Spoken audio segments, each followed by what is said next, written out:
প্রণম্য গুরুপাদগজং শ্রীচৈতন্য মহাপ্রভুম রাধা সুদর্শনং কৃষ্ণং ভাগবতম উপাসমহে।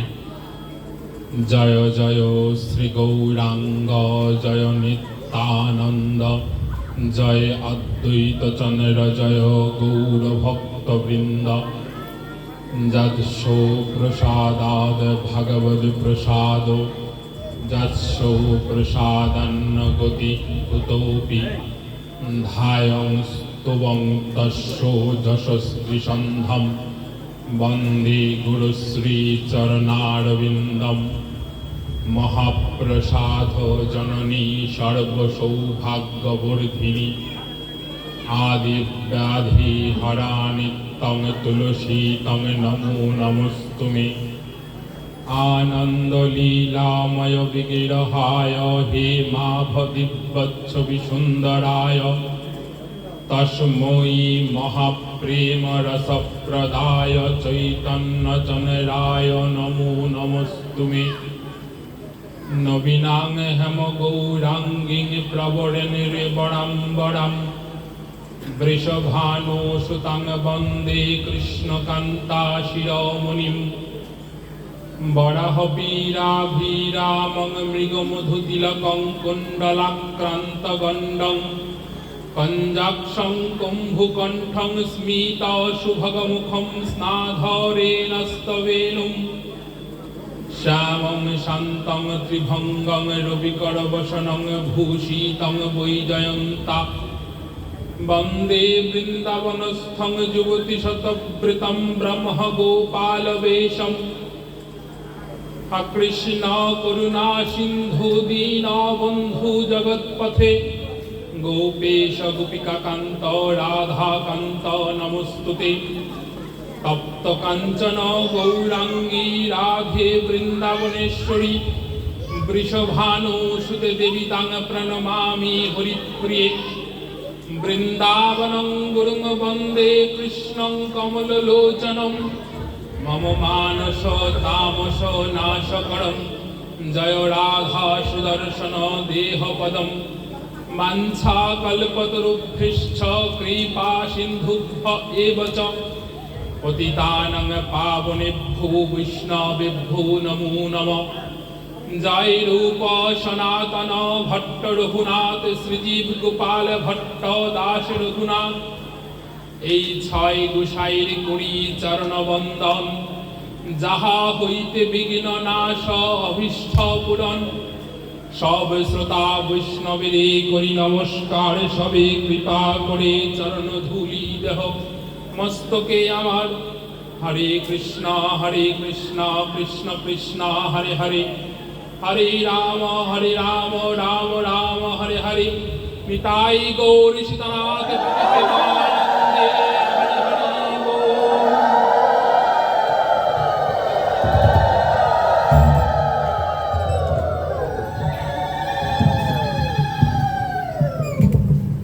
নিতাই গৌর সীতানাথ প্রেমানন্দে হরি হরি বল। জয় মহাপ্রভু।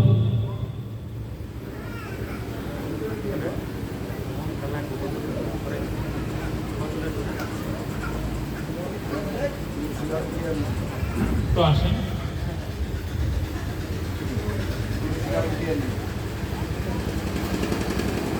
যন্ত্র স্পর্শ করে।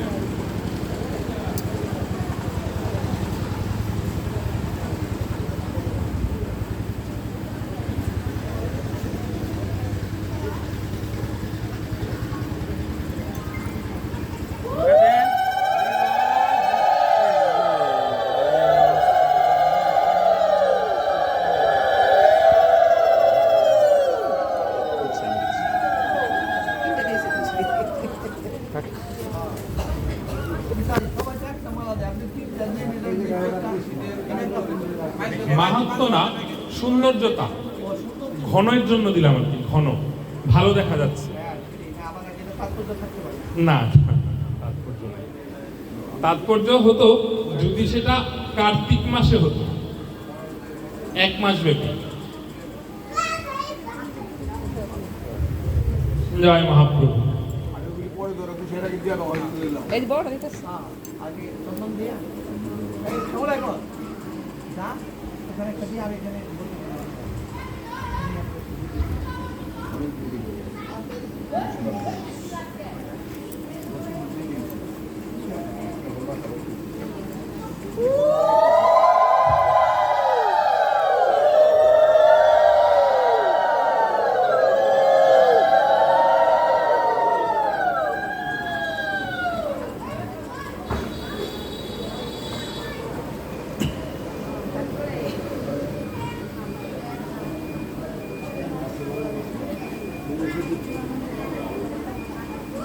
মনে হয় অজানাই হবে একটা ছোট ভুল হয়েছে। ভুল না হয়তো আমার জানা নাই, তাই জেনে রাখুন, জেনে রাখা ভালো। কাকে কোন ফুল দেওয়া উচিত, কাকে কোন ফুল দেওয়া উচিত নয়। ভাগবতে কখনো লাল ফুল দিতে নাই, সরাসরি লাল ফুল ভাগবতে দিতে নাই। মিলিতভাবে সপ্তদের ফুল দেওয়া মিলিতভাবে দিলেও লাল, নীল এগুলো বাদ রাখতে হবে। কৃষ্ণকে সরাসরি লাল ফুল বা নীল ফুল দেওয়া যায় না। যদি আমি ভুল না করি এটা রক্ত জবা, যদি আমি ভুল না করি এটা রক্ত জবা, এটা দেওয়া উচিত না। আজকে দিয়েছেন দিয়েছেন, আর কখনো এভাবে দেবেন না, উচিত না। পুষ্প পত্র ভগবানকে দেওয়া হয় তুষ্টের জন্য। আমি কিছু দিলাম, বিনিময়ে আমি কিছু পাবো। সৎকর্ম হোক, পুণ্য হোক, ফল হোক, যাই হোক, আমি একটা কিছু পাবো। কিছু দেবার বিনিময়ে যদি আমার সেই কর্মটা ভুল হয়, তাহলে তো সে দেওয়ার পরমার্থ হতে পারে না। এগুলো মাথায় রাখা উচিত। পড়বেন, বই পড়বেন, ভাগবত পড়বেন, গীতা পড়বেন, দেখবেন লেখা আছে কোন পুষ্পক দেওয়া উচিত, কোন পুষ্পক দেওয়া উচিত নয়। ছোট ছোট এই জিনিসগুলো জানা উচিত। তো আমরা গতকালকে শুরু করেছিলাম মহাপ্রভুকে নিয়ে। মহাপ্রভুর জন্ম পর্যন্ত আমরা যাইতে পারি নাই, তার কিছুটা আমরা শুনেছিলাম উনি কেমন। তা মহাপ্রভু আসবেন, এখনো আসেন নাই। তার পূর্বে সচী মাতা, মহাপ্রভুর মা, ভগবানকে আরাধনা করছেন। পূর্বজন্ম, সচী মায়ের পূর্বজন্ম কি ছিল? নিমাইয়ের পূর্বজন্ম আমরা জানি, সচী মাতার পূর্বজন্ম কি ছিল? বা জগন্নাথ মিশ্র নিমাইয়ের বাবা, তার পূর্ব নাম কি ছিল? কে ছিলেন তিনি? পূর্বে জগন্নাথ মিশ্র অত্রেয় মুনি ছিল। অত্রেয় অনেক বড় পণ্ডিতজ্ঞ মুনি ছিলেন, যা বলতো তাই হতো। সংসার জীবন ত্যাগ করে বনে গিয়ে তপস্যা আরম্ভ করলো। তপস্যা তার চলতে লাগলো। হঠাৎ কোনো এক সময়, উনি নিজেও জানেন না, ধ্যান ভঙ্গ হয়ে গেল। অত্রেয় ধ্যান ভঙ্গ হয়ে গেল নূপুরের ধ্বনিতে। একটা নূপুর বাজছে, নূপুরের ধ্বনিতে তার ধ্যান ভঙ্গ হয়ে গেল। কুটির থেকে বের হয়ে এসে দেখলেন একটা মেয়ে বয়সী কেউ, মেয়ে হবেন, নদীতে স্নান করে তার কুটিরের সম্মুখ দিয়ে যাচ্ছেন। কাখে মাটির ভাত, জল নিয়ে যাচ্ছেন। তো যখন যাচ্ছে, মাটির ভাতটা মনে হয় ফুটো করে দেওয়া, বা ফুটো হয়তো বা কোনো কারণে হয়েছে, জল পড়ে পড়ে যাচ্ছে। তো মুনি অসন্তুষ্ট হলো, কেন ভারে করে নিয়ে যাচ্ছে কাকে? মেয়ে ভাবছে জল নিয়ে যাচ্ছে, কিন্তু জলে কে থাকেন? গঙ্গা। গঙ্গাকে নিয়ে যাচ্ছেন, জলটা মেয়ের পায়ে লেগে লেগে পড়ছে। এবার গঙ্গা পায়ে পড়ছে। উনি সব জায়গায় ভগবানকে বিরাজ করতে দেখেন। মহাত্মারা সর্বত্র দেখেন ভগবান রয়েছেন। আমি মানুষ, আমি সব জায়গায় ভগবানকে দেখবো না, এটা স্বাভাবিক। যারা মহাত্মা, উচ্চকোটির বৈষ্ণব, তারা সর্বত্রই ভগবানকে দেখবেন, এটাই স্বাভাবিক। মুনি দেখছেন গঙ্গা মেয়ের পায়ে লাগছে, মেয়েটার কোনো হুঁশ নাই, সে বাড়ির দিকেই ছুটছে। দূর থেকে অভিসম্পাত করলেন, এই জীবনে তুমি শান্তি পাবে না। কুমণ্ডল থেকে জল নিল, মেয়ের দিকে ছুঁড়ে দিল, অভিসম্পাত করে দিল, এ জীবনে তুমি শান্তি পাবে না। অভিসম্পাতটা মেয়ের কর্ণে পৌঁছাবার কথা নয়, কিন্তু অভিসম্পাতটা হবার পর মেয়েটা মুনির দিকে তাকিয়ে বলল, যাহা ভাবছো তাহা নয়, তোমার অভিশাপ তোমার গায়েই পড়ুক, বলে চলে গেল। ওই মুহূর্তের পর থেকে অত্রেয় মুনির আর একদিনও ভজন হয় নাই, আর ধ্যানস্থ হতে পারেন নাই, আর ধ্যানস্থ হতে পারেন নাই। ধ্যানে বসা মাত্র ওই মেয়ের চেহারা তার সম্মুখে ভেসে ওঠে। মেয়েটাকে স্বয়ং পার্বতী পরীক্ষা করবার জন্য এসেছিল যে অত্রেয় যে ফল প্রাপ্তি হয়েছে ভোলানাথের দ্বারা, শিবের দ্বারা, দেবাদিদেব মহাদেবের দ্বারা যা বলবেন তাই ফলে যাবে, এর ফলে তার মনের মধ্যে অহমিকার জন্ম হয়েছে নাকি সে ধ্যানের মাধ্যমে বা তার সন্ন্যাস জীবনযাপনের মাধ্যমে তার অহমিকা ভাবটাকে কন্ট্রোল করতে পেরেছে, সংযত করতে পেরেছে কিনা। পার্বতী এসেছেন মহাদেবের আদেশ নিয়ে, তুমি গিয়ে পরীক্ষা করে এসো। পরীক্ষা করতে এসে দেখলেন হয় নাই, অহমিকা হয়েছে, অহংকার হয়েছে, আমি যা বলবো তাই হয়ে যাবে, অহংকার, অহম ভাব। তাই তো হয়তোবা মেয়েটা জানেন না, ভুল হতেই পারে। মুনির উচিত ছিল, আমি মুনির ভুল বলবো না, আমার ধারণা মুনির উচিত ছিল তাকে ডেকে বা পরবর্তীতে তাকে তার ভুলটা বুঝিয়ে দেওয়া, তাহলেই সমস্যা সমাধান হয়ে যেত। সেটা করেন নাই, উনি সরাসরি অভিসম্পাত করে দিলেন। এবার অত্রেয় তো চিন্তায় পড়ে গেলেন, হায় হায় কি করবো আমি, ধ্যানস্থ হতেই পারছেন না। গঙ্গায় পরদিন ব্রাহ্ম মুহূর্ত, সূর্যোদয়ের পূর্ব 96 মিনিট সময়কাল ব্রাহ্ম মুহূর্ত, 120 মিনিট পর্যন্ত ধরা যায়, কিন্তু সঠিক হচ্ছে 96 মিনিট, পূর্ব 96 মিনিট। স্নান করে গঙ্গায় দাঁড়িয়ে মাতা গঙ্গাকে আহ্বান করলেন। গঙ্গা আসলেন, জিজ্ঞেস করলেন আমার ভুল কোথায়। মা গঙ্গা তার ভুল ধরিয়ে দিলেন, বললেন যে আমি পারবো না তোমার ভুল সমাধান করতে। দেখিয়ে দিলাম, ঠিক আছে আমি তোমার ভুল সমাধান করতে পারবো না, তুমি আবার দেবাদিদেবের নাম স্মরণ করে মাতা পার্বতীর ধ্যান করো। যিনি তোমাকে অভিসম্পাত করেছেন তাকে ছাড়া তোমার এই অভিশাপ কেউ মোচন করতে পারবে না, সমস্ত ত্রিলোকে কেউ পারবে না। মায়ের অভিশাপ কারোর ক্ষমতা নাই মন্ডন করার। দেখবেন আমাদের মানুষের জীবনেও বাবা রাগ করে একটা কথা বলল, খুব একটা খারাপ লাগে না, মেনে নেওয়া যায়।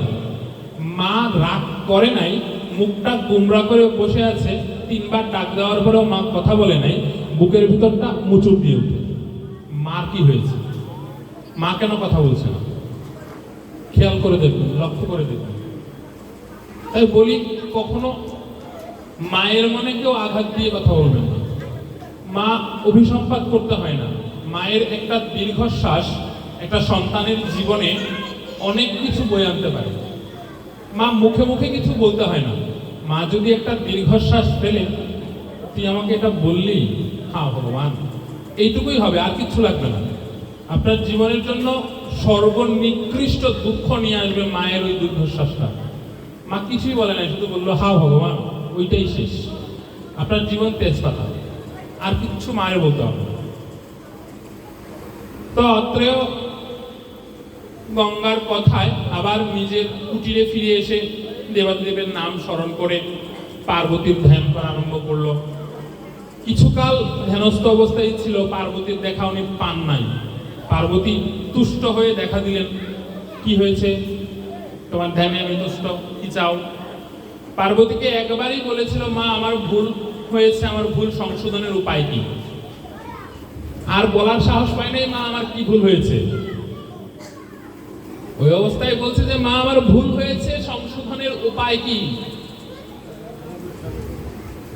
মাতা সরাসরি বললেন তোমার সংশোধন এখন হবে না, এ জীবনে হবে না, কিছুকালের মধ্যেই তুমি তোমার এই জীর্ণ দেহটা ত্যাগ করবে।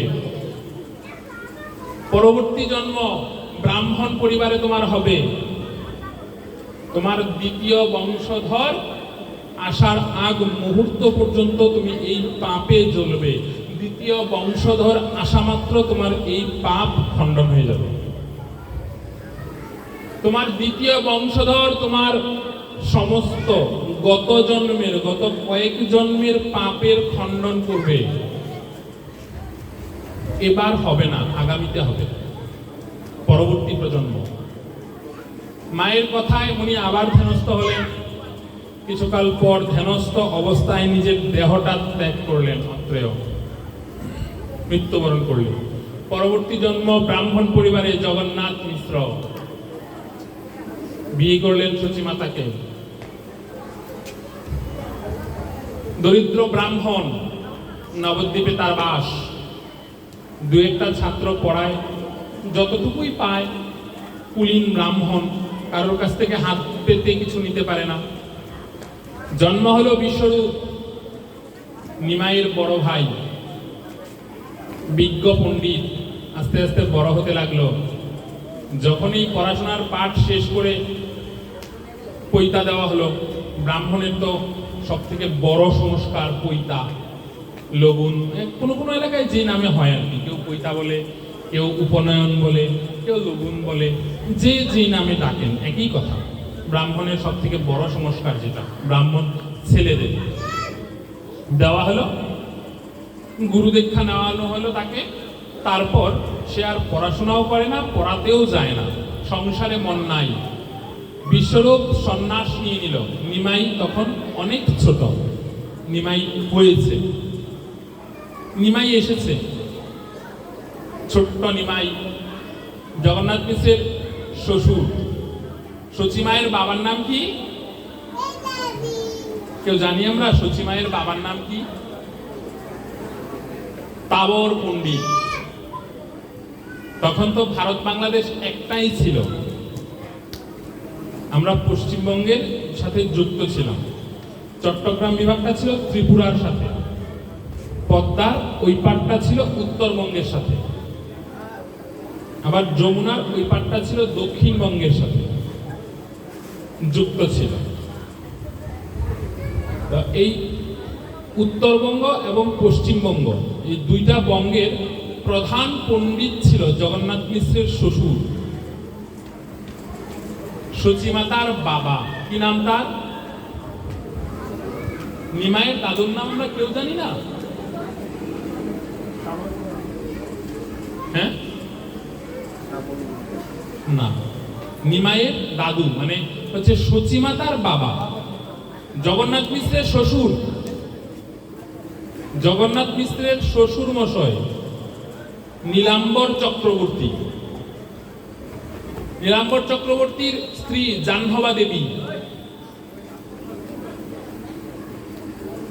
এগুলো তো আমাদের জানা উচিত। আমরা মহাপ্রভুর ইতিহাস জানলে মহাপ্রভুর দাদু ঠাকুমার নাম জানবো না, তাহলে হতে পারে না। নীলাম্বর চক্রবর্তী জগন্নাথ মিশ্রের শ্বশুর মশাই, তাবর পণ্ডিত। যখন সচিমাতার গর্ভে নিমাই, নিমাই কত মাস ছিল গর্ভে?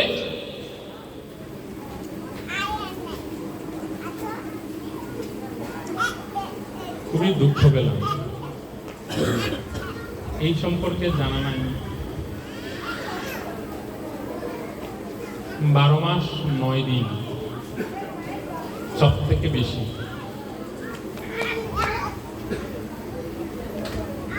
12 নয় 10 দিনের দিন নিমাই এসেছিল পূর্ণিমাতে।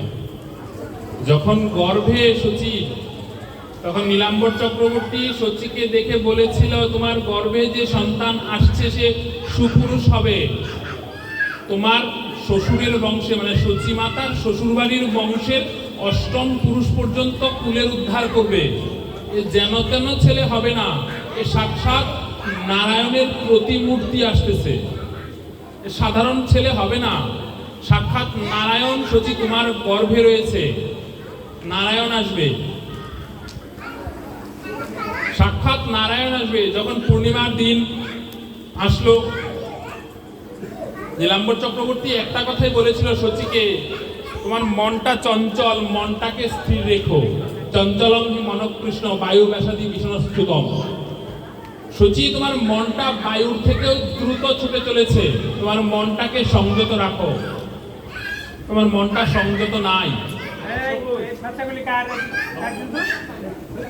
মামা বেরিয়ে দেখে না এই তুমি বসো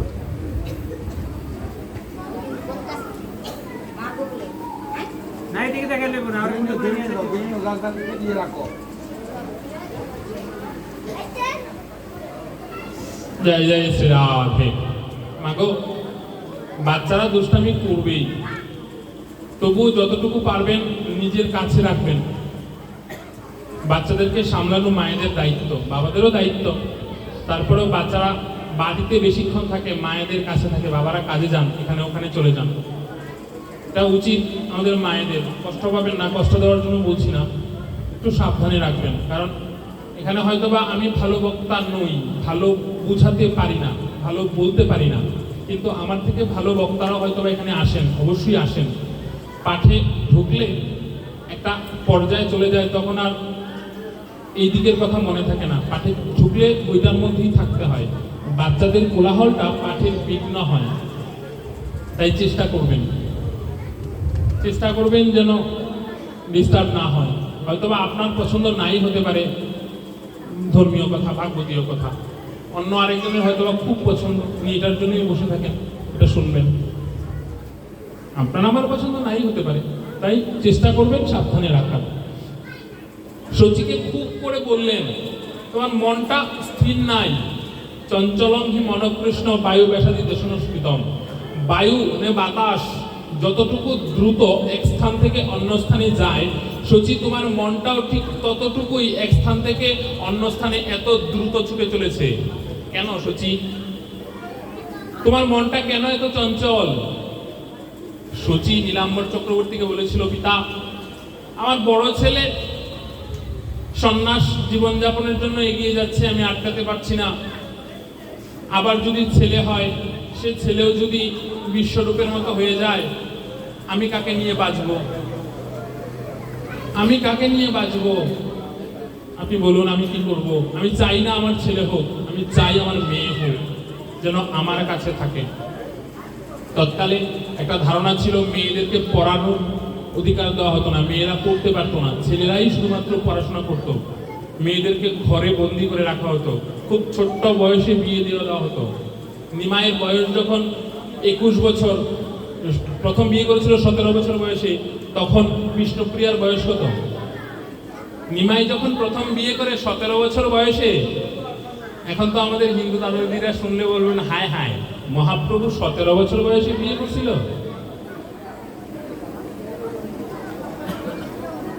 17 বছর বয়সে বিয়ে দিয়েছিল, তখন বিষ্ণুপ্রিয়ার বয়স কত? মাত্র 8 বছর 4 মাস। 8 বছর 4 মাসের একটা বাচ্চা মেয়ে কি বুঝে বিয়ে দিয়ে দিয়েছিল। তাই শচী বলেছিল, আমার জন্য একটা মেয়ে হয়, আমার জন্য ছেলে না হয়। নীলাম্বর চক্রবর্তী বলেছিল, শচী, অদৃষ্টের লিখা খণ্ডাতে পারবে না, তোমার ছেলেই হবে, এই ছেলের নারায়ণের প্রতিমূর্তি হবে। তোমার এই ছেলের জন্য নবদ্বীপ সমস্ত হিন্দু সমাজ গর্ববোধ করবে। তোমার এই ছেলের কাছে বিশ্বের তাবর তাবর পণ্ডিতেরা হার মেনে যাবে। তোমার এই ছেলের কাছে, এই ছেলের প্রশ্নের সম্মুখীন তাবর তাবর পণ্ডিতেরা দাঁড়াতে পারবে না, টিকতেই পারবে না। তোমার এই ছেলের হাতে এবং পায়ে 4টা চিহ্ন দেখতে পাবে, ধ্বজ, বজ্র, অঙ্কুশ, ধেনু। ধ্বজ মানে পতাকা, যেটা আমরা জগন্নাথের রথের উপরে লাগাই, পতাকা ত্রিগুণাকার। ধ্বজ, বজ্র লৌহদণ্ড, অক্রবক্র লৌহদণ্ড। ধ্বজ, বজ্র, অঙ্কুশ। অঙ্কুশ কোনটা? লাঙলের যে হালটা নিচের দিকে, যেটা মাটিতে থাকে, যার কারণে মাটি জমিতে চাষ করার আগে যে লাঙল দিয়ে হাল দেওয়া হয়। ধ্বজবজ্র অঙ্কুশ, এই 4টা চিহ্ন থাকবে। এর সাথে সবসময় নারায়ণ বসবাস করবে। এই ছেলের ক্ষতি কখনো কেউ করতে পারবে না, যে বলা সেই কাজ। নিমাই আসলো। জগন্নাথ মিশ্রের খুশির অন্ত নাই। হঠাৎ একদিন বিকেল বেলা জগন্নাথ মিশ্র সচিমাতা বাড়ির দুয়ারায় বসে আছেন। নিমাই সবেমাত্র হয়েছেন 3 মাস বয়স। নিমাইয়ের অন্নপ্রাশন হয় নাই, অন্নপ্রাশন হয় নাই নিমাইয়ের। নিমাই বসে আছেন।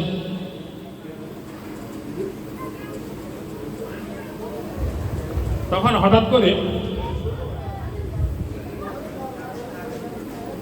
নিমাই কান্না করে উঠল।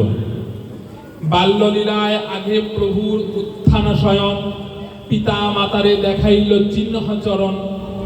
গৃহে 2 জন দেখে লঘুপদ চিহ্ন, তাহে শুভে শঙ্খ চক্র ধ্বজ বজ্র কুশ আর মিন।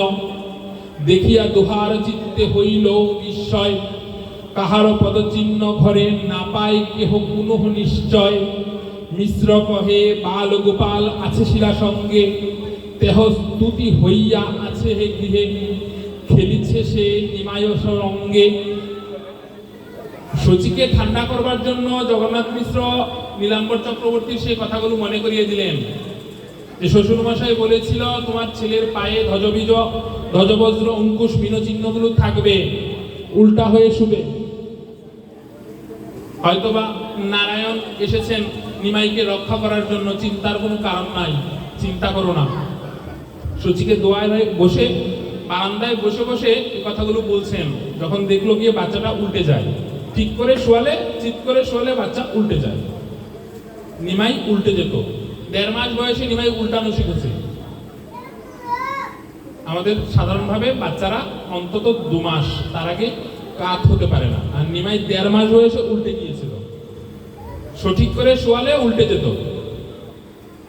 এগুলো বুঝাচ্ছে। তখন বাচ্চাদেরকে দেখা যায় সাধারণভাবে শোয়ালে কিছুক্ষণ ঘুমায়, তারপর আবার কান্না করে ওঠে। নিমাই মাতৃ ঔরসজাত সন্তান, নিমাইও সেই কাজটাই করল, কান্না করে দিল। তো সেইখানে জাগি নিমাই করিয়া ক্রন্দন। নিমাইয়ের কান্না শুনে সচিমাতা দৌড়ে গিয়ে নিমাইকে কুলে নিয়েছিল। এবার বাচ্চা কান্না করলে মায়েরা যখন যায় বাচ্চাকে কুলে নেওয়ার পর কি করে? দুধ খাওয়ায়। সচিমাতাও সেই কাজটাই করলো। সেইখানে জাগি নিমাই করিয়া ক্রন্দন, অঙ্গে লইয়া সচি পিয়াইল তাকে স্তন। নিমাইয়ের কান্নায় সচিমাতা তাকে কুলে করে দুধ খাওয়াচ্ছিলেন। হঠাৎ নিমাইয়ের পা ধরে তুললো। নর্মালি সাধারণভাবে বাচ্চাদেরকে খাওয়ালে পায়ে ধরে না, কি হলো পায়ে সবকিছু ঠিকঠাক আছে কিনা। সচিমাতা যখন নিমাইয়ের ডান পাটা ধরলো, দেখলো পায়ের যে চিহ্নগুলো সেগুলো আছে, কিন্তু পাটা রক্তের মতো লাল বর্ণ হয়ে আছে, সম্পূর্ণ পাটা লাল হয়ে আছে। জগন্নাথ মিশ্রকে ডাকলো। জগন্নাথ মিশ্রকে দেখিয়া সচি ইহা মিশ্রকে বলাইলা। দেখিয়া মিশ্রের হইল আনন্দমতি, গুপ্তে বুলাইলা নীলাম্বর চক্রবর্তী। জগন্নাথ মিশ্র গোপনে নীলাম্বর চক্রবর্তীকে ডেকে পাঠালেন। শ্বশুর মশাই আপনি আসুন, আপনি বলেছিলেন যেদিন দেখা যাবে সেদিন পায়ে লাল চিহ্ন হবে, তারপর আপনি নিমাইয়ের নামকরণ করবেন এবং অন্নপ্রাশনের দিন ঠিক করবেন। ততদিন পর্যন্ত আমাদেরকে অপেক্ষা করতে বলেছিলেন। এত দ্রুত হবে এটা তো বলেন নাই, গোপনে চিঠি লিখে জানিয়েছিল। সচি জানতও না শ্বশুর জামাইয়ের কথা। শ্বশুর মশাই আসলো। নীলাম্বর চক্রবর্তী সবকিছু দেখলেন, দেখে হাসলেন, বললেন তো আমি তো আগেই বলেছি এ ছেলে সাধারণ ছেলে নয়, এ ছেলে মহাপুরুষ হবে, এ শিশু নারায়ণের চিহ্নযুক্ত, এগুলো থাকবেই। তো লাল চিহ্নের কারণ হচ্ছে মিশ্র, তুমি আজকে সকালে ঘুম থেকে উঠে একটা কুকর্ম করেছ। তুমি ব্রাহ্মণ, তোমার এই কর্মটা করা উচিত হয় নাই। তুমি বাচ্চার ছেলের আনন্দে আনন্দিত হয়ে, ছেলে হয়েছে তোমার খুব আনন্দ, তোমার আনন্দিত হয়ে তুমি ভুলে গিয়েছ তোমার একটা কৃতকর্ম। কি পূর্বজন্মে মনে করো নীলাম্বর চক্রবর্তী বলছেন কি বলেছিলে পার্বতীকে? প্রতিদিন তুমি ব্রাহ্মণ করে জন্ম নেওয়ার পর, প্রতিদিন বুঝের হওয়ার পর তুমি নারায়ণকে ফুল জল না দিয়ে জলস্পর্শ করবে না বলেছিলে। জগন্নাথ মিশ্রকে মনে করিয়ে দিচ্ছে নীলাম্বর চক্রবর্তী, আজকে সকালে জগন্নাথ মিশ্র নারায়ণকে পূজা দেয় নাই, নারায়ণকে ফুল জল দেয় নাই। স্ত্রীর সাথে কথা বলতে বলতে নারায়ণের পূজার কথা ভুলে গেছে। নারায়ণ এতটাই কষ্ট পেয়েছেন যে তার নারায়ণের চোখ দিয়ে রক্তধারা বইছে, যেগুলো প্রকাশ হয়েছে নিমাইয়ের পায়ে, লাল হয়ে গিয়েছে রক্তের আভা। যাদের ঘরে নারায়ণ শিলা রয়েছে তারা দেখবেন, বা আমাদের এই মন্দিরেও নারায়ণ শিলা আছে, নারায়ণ শিলায় চোখ, নাক, মুখ আঁকা থাকে, প্রাকৃতিক। কিছু কিছু নারায়ণ শিলায় পৈতা পর্যন্ত পরানো থাকে, প্রাকৃতিক, প্রাকৃতিক হয় এগুলো। নারায়ণ শিলা সবাই স্পর্শ করতে পারে না, ব্রাহ্মণ ব্যতীত নারায়ণ শিলা স্পর্শ করার অধিকার কারণ নাই, কারণই নাই। নারায়ণ শিলা কেউ স্পর্শ করতে পারে না। গোবর্ধন শিলা স্পর্শ করতে পারে, নারায়ণ শিলা পারবে না। নারায়ণ শিলা কয়েক প্রকার, লক্ষ্মী নারায়ণ, নৃসিংহ নারায়ণ, অনেক প্রকার নারায়ণ আছে। এটা বংশ পরম্পরায়, যার বংশে যেই নারায়ণ শিলা পূজন করার কথা আছে তিনি সেই নারায়ণ শিলারই পূজন করবেন। যেমন আমার লক্ষ্মী নারায়ণ দুইটা, একটা মীন মুদ্রা আরেকটা গোলাকার।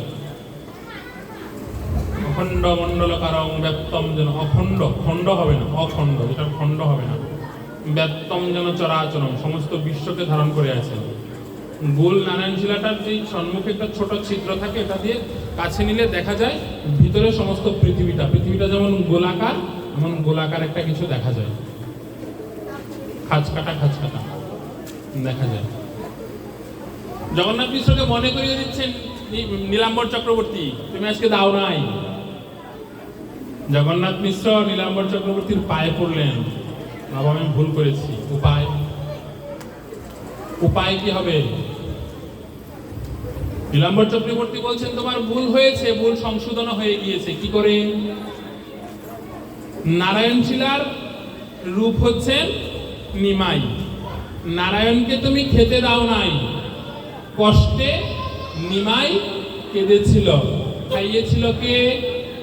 সচিমাতা, নিজের বুকের দুগ্ধ। নারায়ণ তো খেয়ে নিয়েছে, তোমার তো অন্যায় হয় নাই, সচিমাতা তো খাইয়ে দিয়েছে, যা হওয়ার হয়ে গিয়েছে, আর যেন ভুল না হয়। এগুলো বলছেন অনেক ধরনের কথা। এই লোক সর্বলোকের কহিবে তারণ, এ করিবে বৈষ্ণব ধর্মের প্রচার, ইহা হইতে তোমার এবং আমার দুই কুলের হইবে উদ্ধার। মহোৎসব করো বুলাও ব্রাহ্মণ, আজ দিন ভালো আজ করিব নামকরণ, কালো দিন ভালো কাল করিব অন্নপ্রাশন। নীলাম্বর চক্রবর্তী বলছেন আজকে দিন ভালো, আজকে এই ছেলের আমি নামকরণ করব, আগামীকালও দিন ভালো, আগামীকালকে করব আমি এর অন্নপ্রাশন।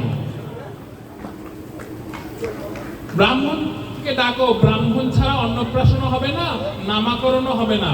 ব্রাহ্মণকে দিয়েই পূজা করিয়ে, সঠিক উপাচারে পূজা করিয়ে নামকরণ করতে হয়। দেখুন সব জায়গাতেই ব্রাহ্মণদেরকে অনেক উঁচুতে স্থান দেওয়া হয়েছে। কেননা ব্রাহ্মণরা সবসময় ভগবানের অংশ বিশেষ, ভগবানের অংশ বিশেষ। একজন ব্রাহ্মণ ধরুন সে কিচ্ছু জানে না, পূজার পও জানে না, একজন ব্রাহ্মণ, তবুও তাকে প্রণামের যোগ্য মানতে হয়। কেন? কারণ সরাসরি ভগবানের পূজায় বসতে গেলে ব্রাহ্মণ ব্যতীত কেউ বসতে পারবে না। কিছু কিছু মন্ত্র রয়েছে যে মন্ত্রগুলো ব্রাহ্মণ ব্যতীত কেউ উচ্চারণই করতে পারবে না। তো বর্তমান মডার্ন যুগ, আমরা অনেক মন্ত্র নিজের মোবাইলে রিংটোন হিসাবে সেট করি, যেগুলো উচিত নয়।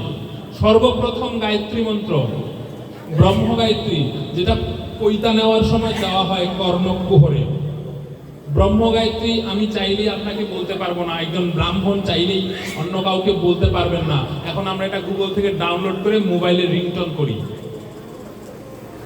উচিত নয়। ব্রহ্মগায়ত্রী মহিলারা শুনতেই পারবেন না, উচিত না, অনুচিত কর্ম, আমরা মানি না। সরাসরি বলি কেন করতে পারবো না? কেন কথার উত্তর নাই ভাই, কেন কথার উত্তর নাই, এগুলো মানতে হবে।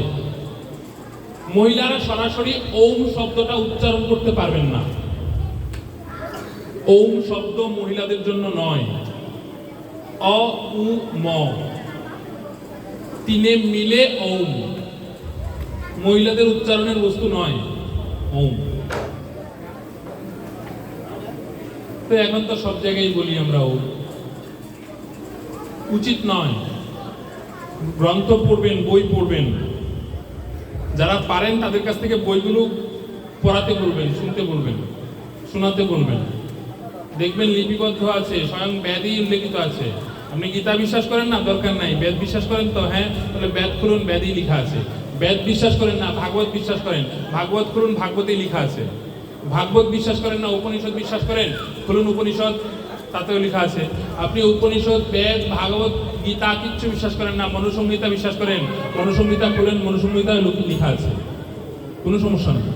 কোথাও দেখাইতে পারবেন না যে লেখা নাই।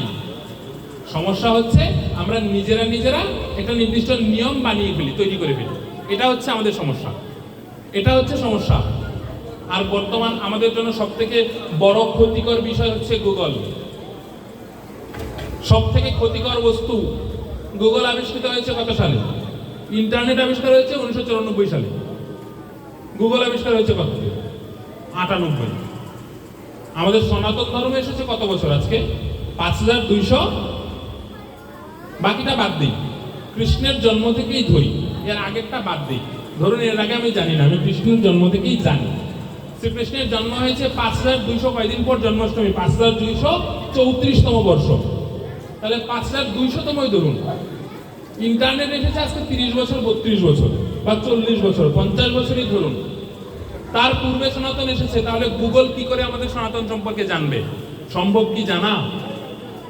সম্ভব কি জানা? তাহলে গুগল তো সবসময় সঠিক উত্তর দিতে পারছে না। গুগল অনেক ভুল বলছেন, গুগলে অনেক কিছুই ভুল আছে।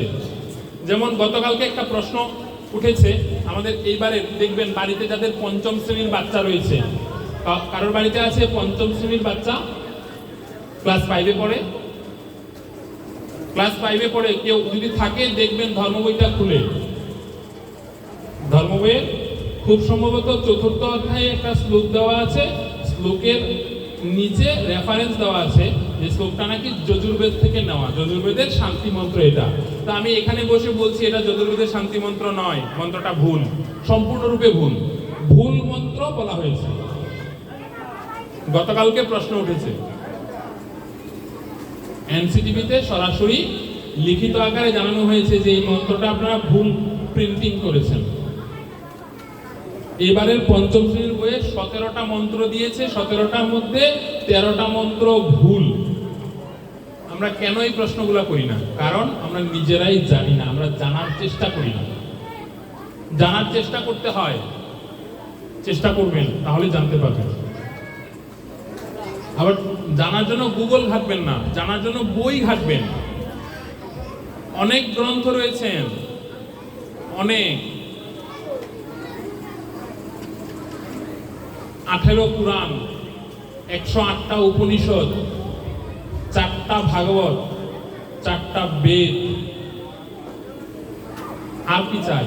এক গীতাতে সরাসরি মনুসংহিতায় বলা আছে, মনুসংহিতায় অভয়ানন্দ সরস্বতী, অভয়ানন্দ অক্ষয়চরণপাদ বলেছেন যে এক গীতাতে তোমার জন্মের পর মুহূর্ত হইতে তোমার মৃত্যুর পূর্ব মুহূর্ত পর্যন্ত যতগুলো প্রশ্ন হতে পারে, একটা মানুষ ধরুন 100 বছর জীবিত থাকবে, তো 100 বছর জীবিত থাকা পর্যন্ত তার যদি জীবনে 10 লাখ প্রশ্ন হয়, 10 লক্ষ প্রশ্নের সম্মুখীন যদি ওই ব্যক্তির হতে হয়, তাহলে এক গীতাতে সেই 10 লক্ষ প্রশ্নের উত্তর রয়েছে।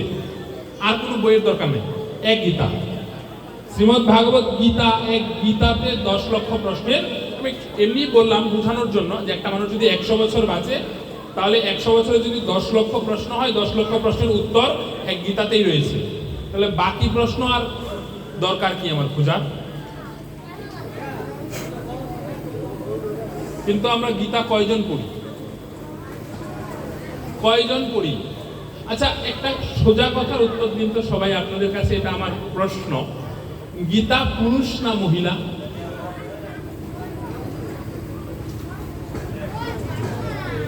গীতা তো একটা গ্রন্থ।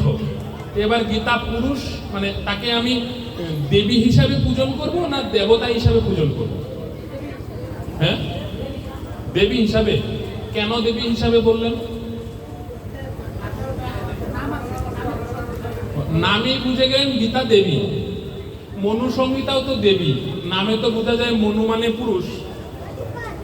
মনু সংহিতাতে তো সরাসরি দেবী চণ্ডীকে স্মরণ করে উৎসর্গ করে ফুল দেওয়া দিতে হয়। কি কাকা, যদি আমি ভুল না করি, মনু সংহিতা সরাসরি পুরুষ গ্রন্থ, চণ্ডীকে স্মরণ করে ফুল জল দিতে হয়। তাহলে গীতাকে আমি কিভাবে নামের উপরে বলে ফেলবো গীতা মহিলা? যুক্তি তো দিতে হবে। মানলাম আপনি বলছেন গীতা মহিলা, মাতা, মানলাম, কেন? যুক্তি কি? যথোপযুক্ত যুক্তি কি? মহিলাদের নামে এই হচ্ছে আমাদের সনাতনীদের একটা ভ্রান্ত ধারণা যে নাম থেকে আমরা একটা কিছু বিচার বিশ্লেষণ করে নেই। আপনার কথা ঠিক আছে, গীতা মহিলা।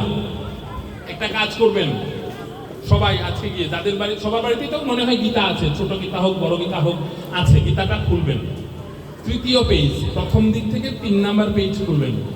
খুলে দেখবেন গীতাকে কেন মাতা বলা হয়েছে সেটা সঠিক করে লেখা আছে, পড়বেন পড়বেন। গীতাকে কেন মাতা বলা হয়েছে সুন্দর করে বলা আছে। আসলে গীতা মাতা, ঠিক আছে, গীতা মাতা, ঠিক আছে, সুন্দর করে লিপিবদ্ধ আছে। 3 নাম্বার পেজ না যেন 4 নাম্বার পেজ লেখা আছে, প্রথম দিক থেকে পড়া শুরু করবে। গীতার ব্যাখ্যায় বলা আছে, বলা আছে গীতাতে সব থেকে বড় ভুল একটা আছে, বলুন তো কোনটা? একটা ভুল আছে গীতাতে, সব গীতায়। জগদীশ্বরেরটাই যান, শ্রীগীতাতেই যান, বা ইস্কনের গীতাতে যান, বা যে গীতাতেই আপনি যান না কেন, একটা ভুল রয়েছে যেটা আমি মনে করি সত্য ভুল। ভুল অবশ্যই আছে, আমি বলে দিই তাহলে আপনার মনে হবে হ্যাঁ অবশ্যই ভুল। প্রিন্ট না, এটা শুরু থেকে হয়ে আসছে। কি ভুল? কর্মযোগ। গীতার একটা অধ্যায়ের নাম কর্মযোগ। কি বলা আছে? কর্ম করে যাও, তোমার কর্ম করার অধিকার, ফল দেওয়ার অধিকার একমাত্র তিনি। তিনি ফল তুমি তোমার কর্ম অনুযায়ী পেয়ে যাবে। তুমি ভালো কর্ম করো, ভালো ফল পাবে, খারাপ কর্ম করো, খারাপ ফল পাবে, অসুবিধা নাই। এবার সবগুলো পেজ রেখে একেবারে গীতার সব লাস্টে আসেন, সবার শেষ, সমস্ত অধ্যায়ের শেষে সবার লাস্টে কি? গীতার মাহাত্ম্য। 21 নম্বর মাহাত্ম্যটায় কি লেখা আছে? 21 না যেন 18 এরকম কাছাকাছি। কি লেখা আছে? গীতার একটা শ্লোক পড়লেও মাহাত্ম্য পড়তে হয়, না হলে ফল পাওয়া যায় না। 10টা শ্লোক পড়লেও মাহাত্ম্য পড়তে হয়, না হলে ফল পাওয়া যায় না। আমি দ্বিতীয় অধ্যায়ে বলছি কর্ম করার অধিকার আমার, ফল পাওয়ার চাওয়ার অধিকার আমার নাই, পাওয়ার বা চাওয়ার অধিকার আমার নাই। তাহলে মাহাত্ম্যয় কেন লেখা হলো যে ফল তোমাকে চাইতে হবে, না হলে পাবে না? তাহলে আমি কর্মযোগের কথাটা মানলাম কোথায়? ভুল নাকি না? ভুল কিনা?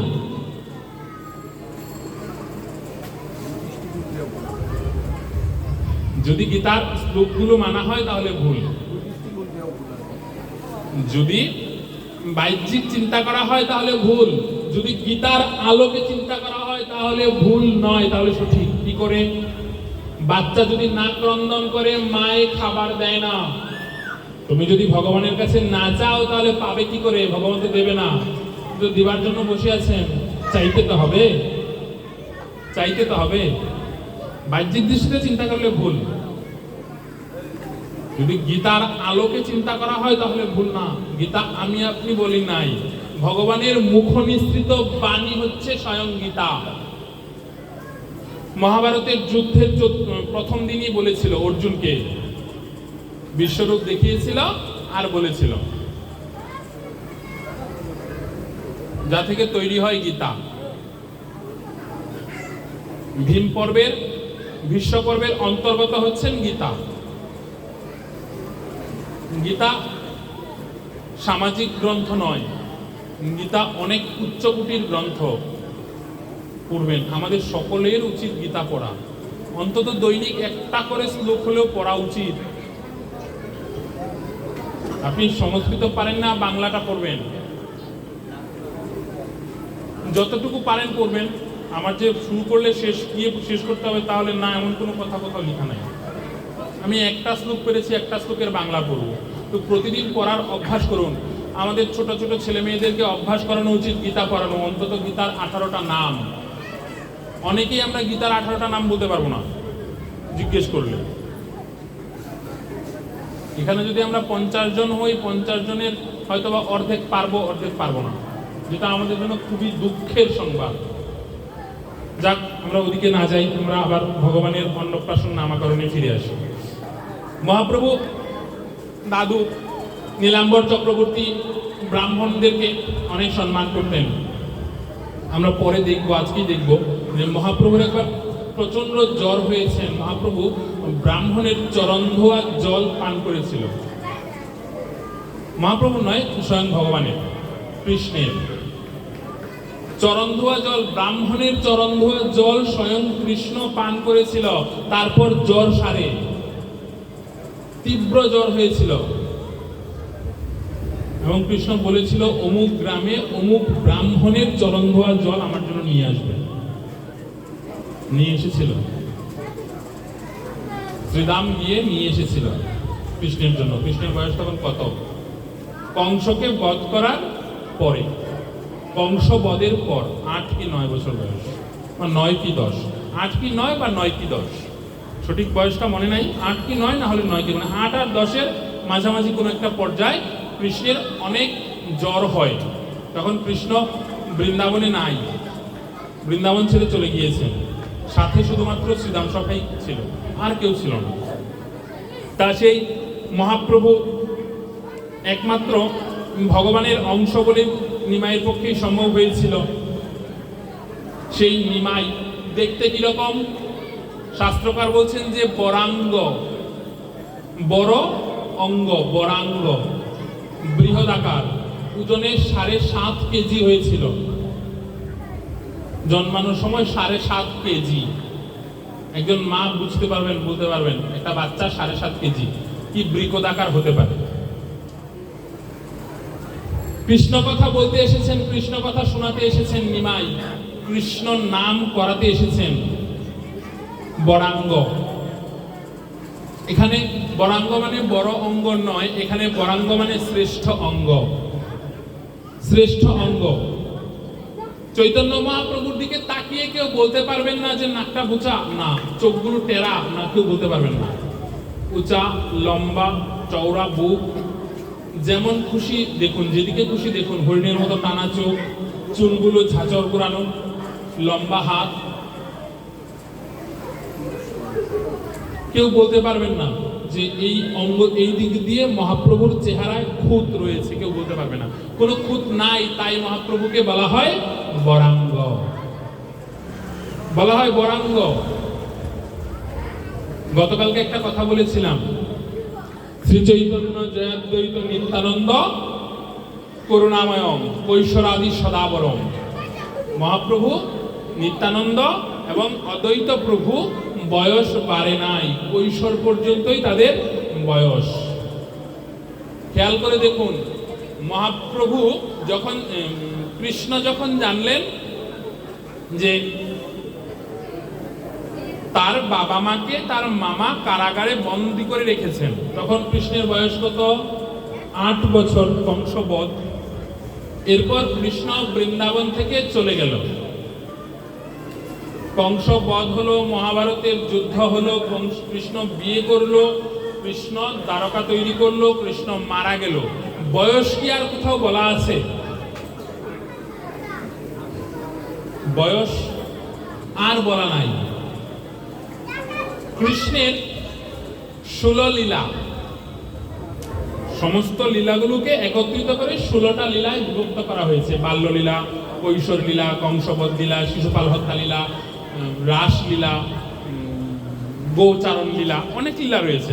সকল লীলার মধ্যে প্রধান লীলা কোনটা? রাসলীলা। রাসলীলাকে তৈরি করা হয়েছে কিসের উপর ভিত্তি করে? যেমন এই যে আমাদের নাট মন্দিরটা, বাসুদেব বাড়ির নাট মন্দির, এত বড় নাট মন্দির কিসের উপর ভিত্তি করে তৈরি করা হয়েছে? নিচে হচ্ছে মোটা মোটা রড, তার উপর সলিড কিছু দিয়ে সিমেন্ট, বালু, ইট দিয়ে তৈরি করা হয়েছে। তা সেই রাসলীলাটা কিসের উপর তৈরি করা হয়েছে? কিসের উপর ভিত্তি করে? ভক্তিকে অবলম্বন করে তৈরি হয়েছে রাসলীলা, যেটা আমাদের সব থেকে বড় ভুল। আমরা রাসলীলায় মনে করি ও নৃত্য করলেই রাসলীলা হয়ে যাচ্ছে। না, তা নয়। যখন রাস তৈরি হয়েছিল, সখীগণ ছিল, সখাগণ ছিল, স্বয়ং কৃষ্ণ ছিল, রাধারানী ছিল, তখন কৃষ্ণের বয়স কত?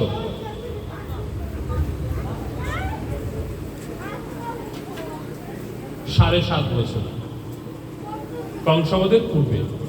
রাধারানীর বয়স কত? 4.5 বছর কি 5.5 বছর? এবার 5.5 বছরের একটা ছোট্ট বাচ্চা মেয়ে, 7.5 বছরের একটা ছোট্ট বাচ্চা ছেলে একত্রে খেলা করছেন, ওরা কি আর জৈবিক চাহিদা কি বুঝতে পারবে? কখনো সম্ভব? আমরা এগুলো যখন ব্যাখ্যা করি, এই ব্যঙ্গাত্মক আকারে ব্যাখ্যাগুলো হয়ে যায়, যার কারণে অন্যরা সুযোগ পায়, চান্স পায়, যেটা সমস্যা। ব্যঙ্গাত্মক করা যাবে না। আমি আপনাদের মাধ্যমে বলতে চাই, এখানে যারা বেশাসনে বসবেন তাদের নতমস্তকে করজোড়ে বলছি তাদের কাছে যে এরকম ব্যঙ্গাত্মক বর্ণনা প্রদান করবেন না। এরকম ব্যঙ্গাত্মক বর্ণনা প্রদান করার ফলেই আমাদের প্রবলেম হয়, আমাদের সমস্যা হয়। সত্যিই কিন্তু আমাদের সমস্যা হয়। একটু চিন্তা করে দেখবেন, খেয়াল করে দেখবেন। যাক, সেই শ্রী চৈতন্য জয়াদ্বৈত নিত্যানন্দ করুণাময় নিতাই গৌর সীতানাথ ত্রিধামূর্তি কৈশোরাদি সদাবরম, কৈশোর পর্যন্ত তাদের বয়স। চৈতন্য মহাপ্রভুর নামাকরণ, বোলাও ব্রাহ্মণ, করিবে জগতের উদ্ধার। এই সাধারণ বাচ্চা যখন নয়, আমি এর নামকরণ করব, এর নাম হবে বিশ্বম্ভর। বিশ্বের লোক এর উপর নির্ভর করবে, যা বলবে তাই সত্য হবে। বিশ্বম্ভর, বিশ্ব অম্বর, বিশ্বের লোক এর উপর নির্ভর করবে, বিশ্বম্ভর নাম হবে। আগামীকালকে, আজকে বোলাও ব্রাহ্মণ, কালকে করব এর আমি অন্নপ্রাশন। আগের দিন নীলাম্বর চক্রবর্তীর নামকরণ করলো, সমস্ত পূজা করে পরের দিন অন্নপ্রাশন। যেই অন্নপ্রাশনটা আমরা এখন মহোৎসবে করি। মহোৎসবের দিন যখন আমরা নগর কীর্তনে যাই, আপনাদের এখানে মনে হয় হয়, নাম কীর্তনের শেষ দিন কুঞ্জ ভঙ্গ করে নগরে যেতে হয় গৌরকে নিয়ে। নগরে যাওয়ার পর আমরা ওই জল দিয়ে কাদা করে, কাদা দিয়ে খেলা করি, তাই তো? দুষ্টুমি হয়, রং দিয়ে খেলা হয়। কিন্তু জগন্নাথ মিশ্র নিমাইয়ের অন্নপ্রাশনের দিন এই খেলাটা খেলেছিল, কাদা দিয়ে নয়। বাড়ির সামনে পুকুর করেছিল। নবদ্বীপ নিমাই বাড়িতে এখনো সেই বড়ই গাছের নিচে সেই পুকুরটা, ছোট্ট পুকুর এখনো আছে। এখনো পুকুরে সেই জলটা হাতে নিলে দইয়ের গন্ধ করে। দধি দিয়ে পুকুর করেছিল, দই ছিল ওইটাতে, বিভিন্ন রং ছিল আর দধি ছিল। খাঁটি গরু, 9 লক্ষ ধেনু, 9 লক্ষ গরু ছিল, অনেক গরু ছিল নবদ্বীপে তখন, অনেক গরু ছিল। সবাই নিমাইয়ের জন্য দই নিয়ে এসেছিল। দইকে শুভ মানা হয়, দই আমাদের জন্য শুভ। দইয়ের টিকা পরিয়ে আমাদেরকে কোনো শুভ কাজে পাঠানো হয়। বা দই খাইয়ে পাঠানো হয়, দই শুভ। ওই দই নিয়ে এসেছিল, দই দিয়ে জগন্নাথ মিশ্র পুকুর করেছিল। এবার একজন আসছে নিমাইকে দেখার জন্য, জগন্নাথ মিশ্র খুব সুন্দর করে তাকে নিয়ে ভুলিয়ে ভালিয়ে ওই পুকুরের সামনে যায়, ধাক্কা দিয়ে ধরে। এবার দইয়ে সারা শরীর মাখা অবস্থায় জগন্নাথ মিশ্র প্রচুর আনন্দ করেছিল ওই দিন। মহাপ্রভু আস্তে আস্তে বড় হচ্ছেন, টোলে ভর্তি হয়েছেন, এমন এমন প্রশ্ন করেন টোলের শিক্ষকদের, টোলের শিক্ষকরা নিমাইকে পড়াতে চান না। প্রথম দিন টোলে গিয়ে প্রশ্ন করেছেন, মাস্টার মশাই, আমরা যে দুর্গাপূজা করি, দুর্গাপূজায় দুর্গার নিচে অসুর, এক পাশে অসুর আর এক পাশে ষাঁড় বা মহিষ। তা ঠাকুর পণ্ডিত মশাই, আমরা জানি মহিষ অবলা প্রাণী, কথা বলতে পারে না, অসুর না হয় খারাপ, দুর্গা তাকে মেরেছেন, এবার অসুরের মাথাটা কেন কাটা? তখন অবলা প্রাণী, কথা বলতে পারে না, ওকে মারলো কেন? বলেন, এটা কোনো প্রশ্ন? উদ্ভট প্রশ্ন। ঠাকুর মশাই, দুর্গার নিচে যে মহিষের যে মাথাটা রয়েছে, এবার মহিষটা বেটা মহিষ না স্ত্রী মহিষ? উদ্ভট প্রশ্ন। যদি সঠিক বিচরণ করতে দেখা যায় তাহলে প্রশ্নগুলোর যুক্তিকতা রয়েছে। মহিষটাকে কেন মারলো দুর্গা? মহিষের কি দোষ? সে তো অবলা প্রাণী, সে তো চায় নাই অসুর হইতে, তার অদৃষ্টের লিখন, সে অসুর হয়েছে অভিসম্পাতের ফলে। তাহলে মহিষের কি দোষ?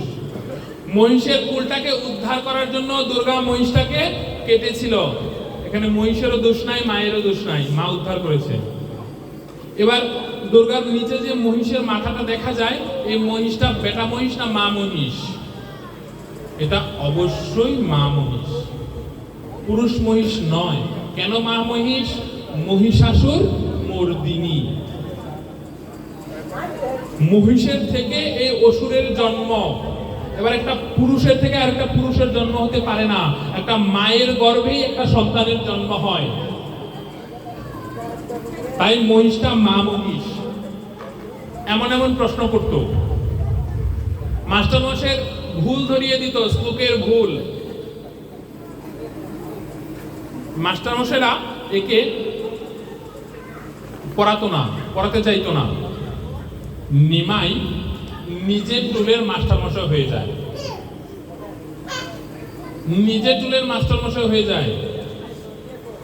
টুল জগন্নাথ মিশ্রের মৃত্যু, নিমাই বিয়ে করলো, বিষ্ণুপ্রিয়া সর্পদংশনে নিহত হলো। নিমাই আর বিয়ে করবে না। নিমাইয়ের রাধা ভাব বিচরণ, বৃন্দাবনে গমন। সাথে কে ছিল? নিমাইয়ের প্রধান সহচর, গতকালকে বলেছিলাম, নিমাইয়ের বাড়ির সাথে। কি নাম? এটা মনে না থাকলে তো খুবই দুঃখ। আমি গতকালকে বলেছি, হ্যাঁ শুনি না। আরেকজন ক দিয়ে নাম ছিল, বলুন। তাকে সাথে নিয়ে নিমাই বৃন্দাবন গিয়েছিল। আমরা এখন যে বৃন্দাবন চিনি, রাধাকুণ্ড, শ্যামকুণ্ড চিনি, গিরি গোবর্ধন পর্বত চিনি, সেই কিছু তো আমরা চিনতাম না, বিক্রি করা ছিল।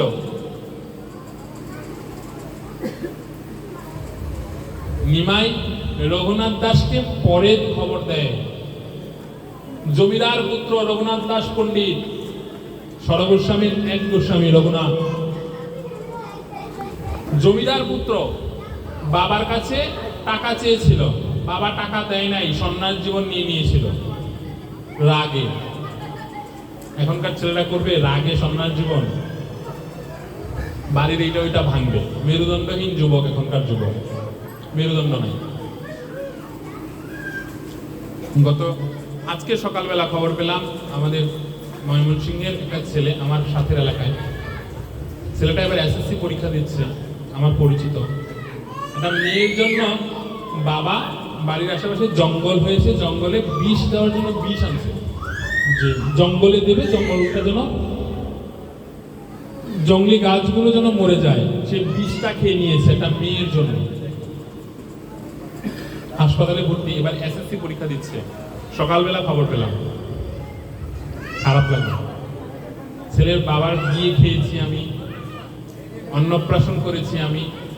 ছেলেটা খুব ভালো ছিল। ইদানিংকালে ছেলেটার সাথে আমার আর দেখা হয় না, কথা হয় না। এই বছর 2 বছর হলো। ছেলেটা বাবার সাথে রাগ করে বাবাকে বলেছে এসএসসি পরীক্ষার পর আমি ওই মেয়েটাকে বিয়ে করব, তুমি যদি বিয়ে না দাও তাহলে আমি কিন্তু এ বাড়িতে থাকবো না। বাবাই এই কথা শুই না পিটাইছে, মারছে পোলাটা।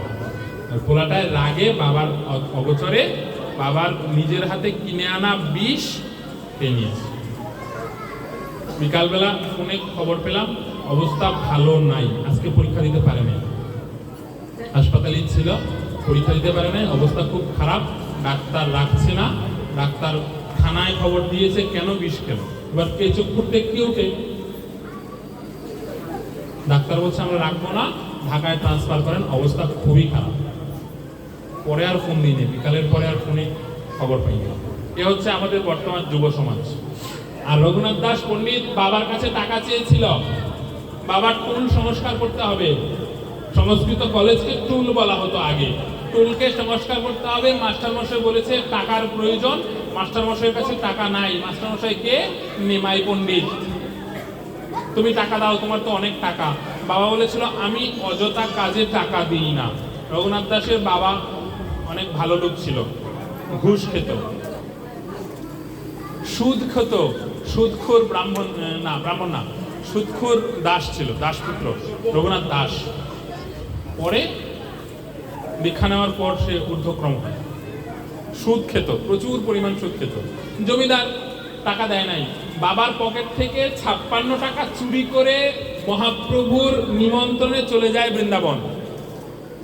ওই 56 টাকার বিনিময়ে সমস্ত বৃন্দাবন, রাধাকুণ্ড, শ্যামকুণ্ড, গিরিগোবর্ধন পর্বত রঘুনাথ দাস গোস্বামী ক্রয় করেন জমিদার, আরেক জমিদারের কাছ থেকে। জমিদার টাকার লোভে সমস্ত সম্পত্তি বিক্রি করে দিচ্ছিল কোম্পানির কাছে। 56 টাকার বিনিময়ে বিক্রি করেন। 56 টাকা, তৎকালে 56 টাকার দাম কি ছিল চিন্তা করুন। এখন 56 কোটি টাকার সমান বা আরো বেশি হতে পারে। এই যে আমরা আনন্দ করি, দামোদর মাসে বৃন্দাবন যাওয়ার চেষ্টা করি, কার বিনিময়? একমাত্র মহাপ্রভুর বিনিময়। মহাপ্রভু যদি আমাদেরকে না চিনাতো যে এটা রাধাকুণ্ড, এটা শ্যামকুণ্ড, এটা গিরিগোবর্ধন পর্বত, এটা রাধারমণ মন্দির, তাহলে আমরা চিনতাম না। আমাদের সনাতনীর মাঝে, এটা আপনাদের এখানে আছে কিনা জানি না, আমাদের ময়মনসিংহে এই ভেদাভেদটা আছে। কেমন ভেদাভেদ? কালো তিলক আর সাদা তিলক। যেমন দেখুন আমার কপালে কালো তিলক, আপনাদের সবার সাদা তিলক, মানে হলুদ তিলকটা আর কি। এটা একটা ভেদ আমাদের ময়মনসিংহ শহরে আছে, যে যারা সাদা তিলক করে তারা বৈষ্ণব সভায় আগে খেতে পারে না, পরে খাইতে দেওয়া হয়। স্পেশাল খাবার দাবার তারা পায় না। যারা কালো তিলক করে তাদেরকে স্পেশাল খাবার দেওয়া হয়। কেন? যারা কালো তিলক দেয় তারা নাকি হাই স্কুলে পড়ে, আর যারা সাদা তিলক দেয় তারা নাকি প্রাইমারি স্কুলে পড়ে, তারা ছোট। এটা আমাদের একটা প্রবচন রয়েছে। কিন্তু সরাসরি মহাপ্রভুর মতাদর্শে যদি আসি, মহাপ্রভু তার ইহ জীবনে কোনো দিন কালো তিলক পরেন নাই, পরেন নাই, পরেন নাই, পরেন নাই। মহাপ্রভু সাদা তিলক পড়তেন, যেটা আমরা পড়ি প্রাইমারি স্কুলে। মহাপ্রভু কোনোদিন হাই স্কুলের দরকার মনে করে নাই। যেদিন রঘুনাথ দাস গোস্বামী সেই জমিদারকে 56 টাকা দিয়েছিল, ওই দিন রাধাকুণ্ডের পাড় থেকে হালকা কিঞ্চিত মাটি নিয়ে কপালে তিলক অঙ্কন করেছিল একদিনের জন্য। বলেছিল এটা রাধাকুণ্ড, এটা শ্যামকুণ্ড, নিচে দিয়ে এটার মিলনস্থল রয়েছে, উপরে মাটি ফালানোর কারণে এখন এটা দেখা যাচ্ছে না। রঘুনাথ, তুমি জায়গাটাকে পরিষ্কার করো, দুটো সরোবর রয়েছে, মাঝখানে একটা মিলনস্থল রয়েছে, এখানে আমাদের ডুব দিতে হবে, গঙ্গা স্নান করতে হবে এই জায়গাটায়। এখানের মাটি বড় পবিত্র, আজকে থেকে এই মাটি আমি তিলক আকারে আমার কপালে পরলাম। আজকের পর থেকে বাঙালি সবাই, আমরা সনাতনীরা সবাই রাধাকুণ্ডের রজ বা মাটি কপালে অঙ্কন করব, আর কিচ্ছু না। আমাদের আরেকটা ভ্রান্ত ধারণা, মহাপ্রভুর পছন্দের রং কি বলুন তো, বলুন। মহাপ্রভু সব থেকে বেশি কি রং পছন্দ করত? গতকালকেই মনে হয় বলেছিলাম, সরাসরি বলতে ভুলে গেছিলাম, আজকে কথার প্রেক্ষিতে মনে হলো।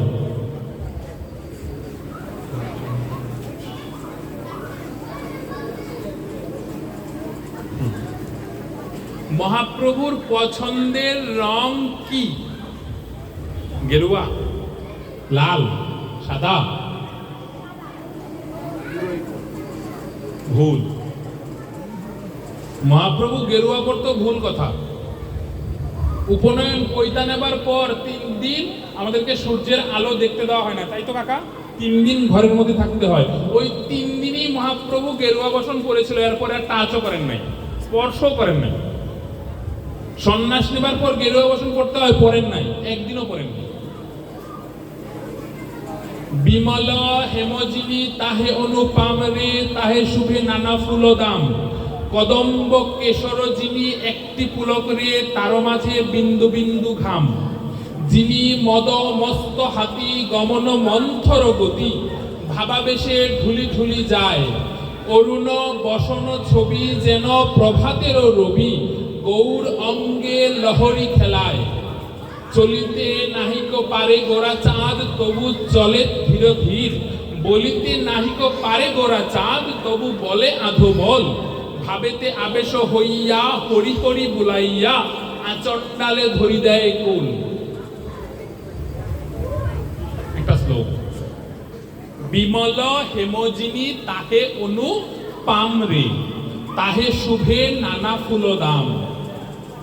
বিমল মানে হচ্ছে ছোট্ট সরোবর, যেখানে ঢেউ নাই, মানে ছোট্ট পুকুর বলতে পারেন। বিমল হেমজিনী তাহে অনুপাম রে, তাহে শুভে নানা ফুল দাম। দেখবেন আমাদের বাড়ির পিছনে বা সামনে যাদের আগে পুকুর ছিল বা এখনো আছে, পুকুরে সব থেকে বেশি কি হয়? কচুরিপানা। কচুরিপানায় ফুল হয় 2 ধরনের, একটা সাদা ফুল আর একটা হালকা বেগুনি আভা থাকে একটা ফুল, দুই কালারেরই হয়। বিমল হেমজিনী তাহে অনুপাম রে, তাহে শুভে নানা ফুল দাম। কদম্ব কেশর যিনি, মনে রাখবেন কয়টা কালার? সাদা, বেগুনি। কদম্ব কেশর যিনি একটি পুলক রে, তার মাঝে বিন্দু বিন্দু ঘাম। কদম ফুল কয়টা স্তর? কদম ফুলের স্তর কয়টা? 3টে, সাদা, হলুদ, সবুজ। তাহলে রং কয়টা পেলাম? 3টা। এখানে 3টা, ওখানে 2টা, 5টায় কিন্তু রং আমাদের 4টা। ওখানেও সাদা ছিল, এখানেও সাদা ছিল। 2টা সাদায় 1টা সাদা। সাদা, বেগুনি, সবুজ, হলুদ। যিনি মদ মস্ত হাতি গমন মন্থর গতি। বড় হাতি, বৃহদাকার হাতি কেমন করে চলে? ধীরে ধীরে চলে। গৌর সুন্দর আস্তে আস্তে চলতো, জুড়ে চলতো না। গমন মন্থর গতি, ভাবাবেশে ঢুলি ঢুলি যায়। যখন তার শরীরে ভাবের উদয় হয়, নামাবেশে ভাবের উদয় হয়, তখন চলতেও পারেন না, কথাও বলতে পারেন না, তবু চলা এবং কথা বলার চেষ্টা করেন। তারপরে কি বলেছিলাম? বিমল হেন যিনি তাহে অনুপাম রে, তাহে শুভে নানা ফুল দাম। যিনি মদ মস্ত হাতি গমন মন্থর গতি, ভাবাবেশে ঢুলি ঢুলি যায়। অরুণ বসন ছবি। অরুণকে? সূর্যদেব। অরুণ বসন যিনি, সূর্যদেব যখন বসেন। এবার সূর্যদেব কখন বসেন? কখন বসেন সূর্যদেব? ভুল কথা, সন্ধ্যায় অস্ত যায়। সূর্যদেব বসেন দুপুর বেলায়, মধ্যাহ্নে। আমরা বলি না গ্রামাঞ্চলে একটা কথায়, সূর্য মাথার উপরে বসে আছে। গ্রামের প্রবাদ বাক্য এগুলো। অরুণ বসন যেন যেন প্রভাতেরও রবি। এবার সূর্য যখন মাথার উপরে, তখন তার রং কি? হলুদ। অরুণ বসন ছবি যেন প্রভাতেরও রবি। এবার প্রভাতের রবি মানে সকালবেলার সূর্য, কি রং? কমলা বা লাল, যেটাই ধরেন। আমি কমলা ধরি, গ্রন্থে কমলার কথা বলা আছে।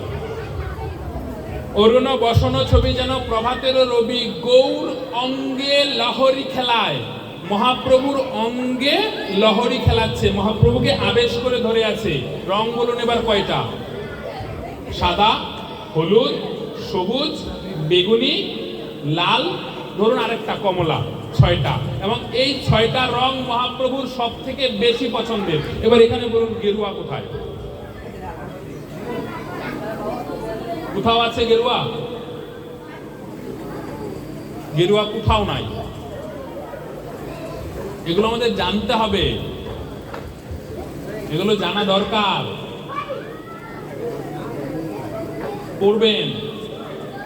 ডক্টর মহানামব্রত ব্রহ্মচারীর একটা গ্রন্থ রয়েছে, লিখে নিয়ে যান, গৌর কথা। মহানামব্রত ব্রহ্মচারী, যিনি মহাপ্রভুর উপর প্রচন্ড ভাবে গবেষণা করেছেন, গৌর কথা মহানামব্রত ব্রহ্মচারীর লিপিবদ্ধ গ্রন্থটা কিনবেন, পড়বেন। গৌর সম্বন্ধে অনেক অজানা তথ্য এটার মধ্যে দেওয়া রয়েছে, পড়বেন। মহানামব্রত ব্রহ্মচারীর আরেকটা বই রয়েছে, গৌরের 5টি ভাষণ, পড়বেন। ছোট ছোট বই এগুলো পাবেন কোথায় জানেন? আপনাদের কাছে নিকটতম জেলা ফরিদপুর, ফরিদপুর শ্রীঅঙ্গন। মহানামব্রত ব্রহ্মচারীর যে কোনো গ্রন্থ শ্রীঅঙ্গনে পেয়ে যাবেন। ফরিদপুর, পদ্মার ওপার ফরিদপুর, আপনাদের কাছে।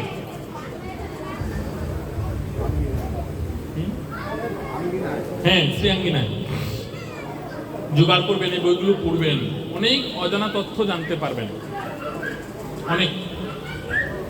তাই সেই মহাপ্রভু সন্ন্যাস জীবনযাপনের পর বৃন্দাবন গিয়েছে রাধা ভাবে বিভোহিত, প্রচন্ড রাধা ভাব। কৃষ্ণকে সহ্য করতে পারেন না, কৃষ্ণ নাম শুনতেই পারেন না। আমরা একটা সুন্দর পদ দেখতে পাই, একটা গান, সখী কে বলে গৌরাঙ্গ ভালো, বাহিরে তাহার গৌর বরণে ভিতরে শুধুই কালো, সখী কে বলে গৌর ভালো। অনেক সুন্দর পদ, যদিও আমি গান গাইতে পারি না, আমার সুর নাই, থাকলে অবশ্যই গাইতাম। এই পদটার মুখ্য উদ্দেশ্য কি? মহাপ্রভু রাধা ভাবে এতই বিহন্বিত হয়েছেন যে কৃষ্ণকে দুচক্ষে দেখতে পারেন না। ঠিক এই ভাবটা হয়েছিল রাধারানীর যখন কৃষ্ণ বৃন্দাবন ত্যাগ করেন। শ্রীমদ্ ভাগবতের অনেক সুন্দর একটা অধ্যায়, অক্রূরের বৃন্দাবন গমন। অক্রূর মহাশয় কৃষ্ণের কাকা, গিয়েছিল বৃন্দাবনে কৃষ্ণের বাবা মাকে দেখার জন্য, পালিত বাবা মা নন্দ মহারাজ আর মায়ের নাম কি? যশোদা মাকে দেখতে গিয়েছিল। যখন দেখতে গিয়েছিল, আসার পথে যশোদা আর নন্দ মহারাজকে দেখে আসার পর তাদের আতিথেয়তা পেয়ে বৃন্দাবনের এত সখীদের এত এত প্রশ্ন, এত এত উৎকণ্ঠা কৃষ্ণকে নিয়ে উনি খাতায় লিপিবদ্ধ করেছিল 186খানা প্রশ্ন বৃন্দাবনের সকলের কৃষ্ণের প্রতি ছিল। প্রথম প্রশ্ন ছিল নন্দ মহারাজের, কৃষ্ণ কেন তুমি ধোঁকা দিলা এ নন্দ বাবাকে? বৃন্দাবন ত্যাগ করার পরে কৃষ্ণ আর বৃন্দাবন যান নাই। 186খানা প্রশ্নের মধ্যে 109খানা প্রশ্ন করেছিল রাধারানী নিজে অক্রূরকে, এবং এই প্রশ্নগুলো অক্রূর যখন লিখছিল কৃষ্ণ তখন কানে কানে শুনে নিয়েছিল কি কি প্রশ্ন। এজন্য অক্রূর যখন যায় কৃষ্ণের আলয়ে দ্বারকায়, দ্বারকার যে মেইন ফটক কৃষ্ণ বসেছিল, অক্রূর আসছেন, অক্রূর রথ থেকে নামার সাথে সাথে 109খানা প্রশ্নের উত্তর অক্রূরকে দিয়েছিল। তখন সাক্ষী একজন ছিল, একটা ভ্রমর, কালো ভ্রমর, যেই কারণে আমরা সনাতনীরা কালো ভ্রমরকে আঘাত করি না, মারি না, মনে করি কালো ভ্রমর রাধারানীর বাহক। দেখবেন হলুদ একটা দাগ থাকে ভ্রমরের উপর, এটা শব্দ করে ভ্রমর, কালো ভ্রমর, বড় বড় ভ্রমর, কামড় দিলে অনেক জ্বালা করে, বিষাক্ত ভ্রমর, মারি না, তবু আমরা মারি না, মনে করি রাধারানীর বাহক। ওই কালো ভ্রমরটা অক্রূরের আগেই দ্বারকায় চলে এসেছিল, এসে কৃষ্ণকে বলেছিল, আমি রাধারানীর কাছ থেকে এসেছি, তোমাকে এই প্রশ্নগুলো বলেছে, উত্তর করো। অক্রূরকে আসতে দিবে না বলে রাধারানী এমন কান্না করেছিল যে বৃন্দাবনের রাস্তাটা ভিজে গিয়েছিল, রথের চাকা আটকে গিয়েছিল। যেই কান্নাটা রাধারানী করেছিল, মহাপ্রভু ঠিক ওইভাবে বিহন্বিত হয়েছে। ওই ভাব, রাধা ভাব। তার জগন্নাথের সাথে লীন হওয়ার পূর্ব মুহূর্তে মহাপ্রভুকে পরীক্ষা করার জন্য এসেছেন একজন, ঈশ্বরপুরী পাঠিয়েছেন। ঈশ্বরপুরীর গুরু ভাই, ঈশ্বরপুরীর গুরু ভাই, ঈশ্বরপুরী যার কাছ থেকে দীক্ষা নিয়েছেন, ওই যিনি এসেছেন তিনিও একই গুরুদেবের কাছ থেকে দীক্ষা নিয়েছেন। তাহলে মহাপ্রভুর কাকা, ঈশ্বরপুরী মহাপ্রভুর বাবা, চৈতন্য মহাপ্রভুর বাবা, তাহলে বাবার ভাই মানে কাকা, কাকা গুরু এসেছেন মহাপ্রভুকে পরীক্ষা করার জন্য। এসে দেখছেন মহাপ্রভু যে কুটিরাতে থাকেন, কুটিরটা বাহির থেকে জীর্ণ শীর্ণ, খুবই খারাপ। ভিতরে গিয়ে দেখছেন সুন্দর ভেন্না পাতার ছানি দেওয়া, শাল, বড় বড় শাল পাতা ছানিতে আবৃষ্ট। মহাপ্রভু যে জায়গাটায় ঘুমান, শয়ন করেন, ওই জায়গাটা মোটা করে শাল পাতা দেওয়া, যেন মাটি স্পর্শ না করতে পারে। খুদ পেয়েছেন একটা, পরীক্ষা করতে এসেছেন। মহাপ্রভু রাধা ভাবে বিহন্বিত, খাওয়া দাওয়া ছেড়ে দিয়েছেন। 5 দিনে একবার খান, 5 দিন পর পর এক বেলা খান। উনি এসেই তুচ্ছ তাচ্ছিল্যের স্বরে বলছেন, নিমাই ভালোই তো সুখে আছো, সন্ন্যাস নিয়েছো, শরীরে দেখি চর্বির বৃদ্ধি পেয়েছে, এখন আর ভূমি তোমাকে স্পর্শ করতে পারে না, ভেন্না পাতা শাল পাতা তোমাকে স্পর্শ করে। তুচ্ছ তাচ্ছিল্যের সুরে বলেছিল। নিমাই রাধা ভাবে এতটাই বিহন্বিত হয়েছিল যে কাকা গুরুকে দেখে নিমাই জুকার দিয়ে ফেলেছিল।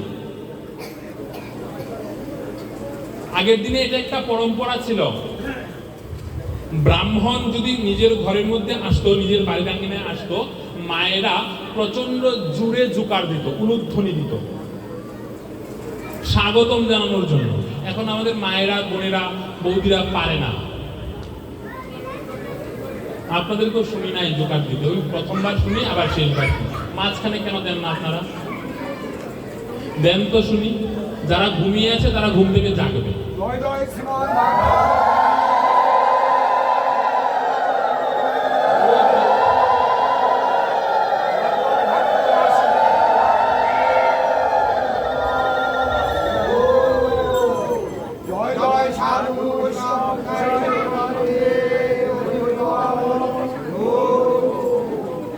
পিছনে আমার 2 জন সহচর ঘুমাচ্ছিল, তারা ঘুম থেকে উঠলো।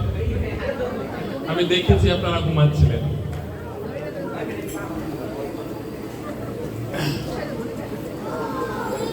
ধ্বনি পরে দিব, ঠিক আছে আজকে দিব। তো মহাপ্রভু 4 বার জোকার দিয়ে ফেললো কাকা প্রভুকে দেখে। এবার ব্রাহ্মণ পুরুষ এসেছেন নিমাইকে দেখার জন্য। আরেক ব্রাহ্মণ যুবক মাত্র সন্ন্যাস নিয়েছে। এবার ব্রাহ্মণ যুবক আরেকজন ব্রাহ্মণকে দেখে উলুধ্বনিতে নিজের পুরো কুটির কম্পিত করে ফেলছে।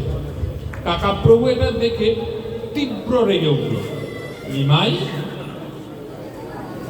তোমার শরীরে নারী ভাব এসেছে, এত অধপতন!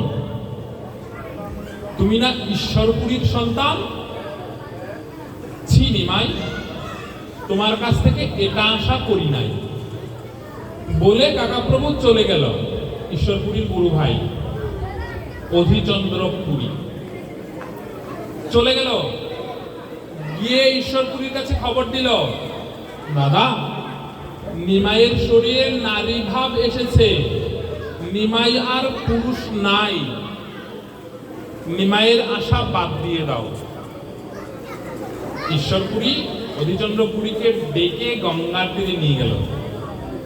ভাই, সন্ন্যাসের অর্থ কি?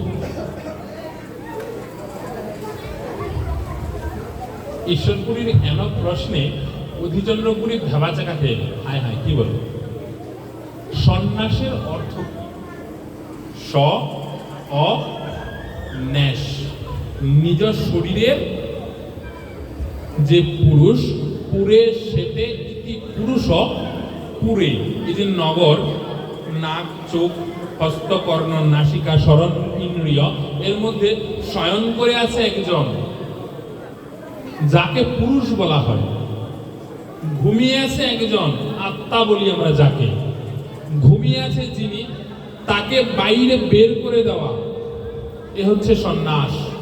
তা আমার শরীরে যিনি ঘুমিয়ে আছেন পুরুষ, উনি যদি চলে যায় তাহলে আমি কি হব? নারী হয়ে যাব। তার মানেই তো সন্ন্যাস। নিমাই তো সঠিক কর্ম করছে ভাই, তুমি ভুল কেন বুঝবে? অধিচন্দ্রপুরী আর কোনো কথা বললো না, সরাসরি ঈশ্বরচন্দ্রপুরীর পায়ে যে আমি নিমাইকে অভিসম্পাত করে এসেছি, আমি নিমাইকে কটু কথা বলে এসেছি, এটা আমার উচিত হয় না, এটা আমার উচিত হয় নাই। নিমাই তো কৃষ্ণ প্রেমের জন্য ঘর ছাড়ে নাই, নিমাই রাধা প্রেমের জন্যই ঘর ছেড়েছেন, এবং এটা আমাদের প্রতিটা সনাতনীর প্রয়োজন। আমরা কৃষ্ণকে বলি শক্তিমান, তাই তো, সকল শক্তির আধার। এবার শক্তিটা যোগায় কে? এই যে সুখ শারীর যে দ্বন্দ্ব, দ্বন্দ্বে দেখবেন সুন্দর পদ লেখা আছে। রাধারানী বামে দাঁড়িয়ে আছে বলে কৃষ্ণ শক্তির সঞ্চার করেছিল, বামে না দাঁড়ালে শক্তির সঞ্চার হতো না। রাধারানীর আশীর্বাদ না পেলে আপনি কৃষ্ণ সেবার উপযোগী হয়ে উঠবেন না। মহাপ্রভু এতটাই বিরহ আনলে অনলিত হয়ে আছেন, তার জাগতিক চিন্তা নাই। কে আসলো দেখতে, কে চলে গেল দেখে, কে কি করলো, কে কি বললো, ওই চিন্তা কৃষ্ণের মনে নাই। কৃষ্ণ সব ভুলে গিয়েছেন, এক রাধা প্রেমে বিমোহিত হয়েছেন। এতটাই রাধা প্রেম, এতটাই রাধা প্রেম।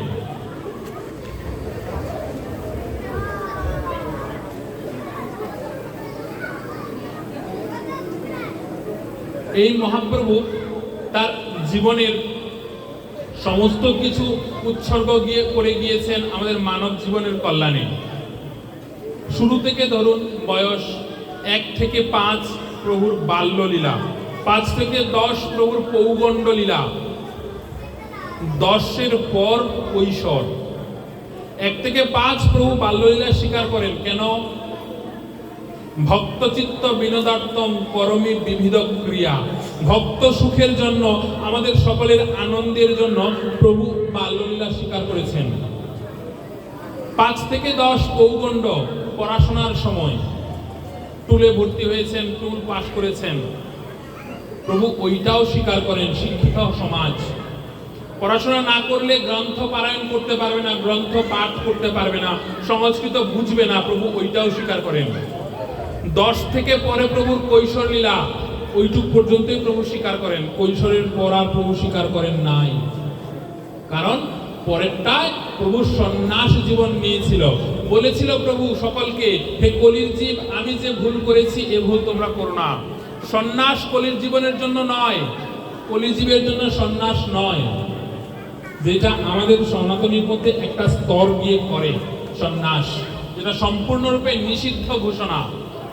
সন্ন্যাস করা যাবে না, কারণ সন্ন্যাস করতে গেলে তোমার শরীরের নারী যে ভাবটা রয়েছে সেটাকে দূর করতে হবে, আর সেটা দূর করা মাত্র তোমার দেহ থেকে আত্মা চলে যাবে, তুমি মৃত লাশ। পারবে না, পারবে না। তাই মহাপ্রভু কলিজীবকে না করেছিল। স্বয়ং কৃষ্ণ নারী সঙ্গে নিয়ে ঘুরত। কেমন করে বলুন তো? রাধারানীকে সাথে নিয়ে ঘুরতো তাই বলছি না, না। কৃষ্ণের পরবর্তী রূপ চৈতন্য মহাপ্রভু, তাই তো? আগে রং কি ছিল? গায়ের রং কালো, তো মহাপ্রভু সাদা হলো কি করে?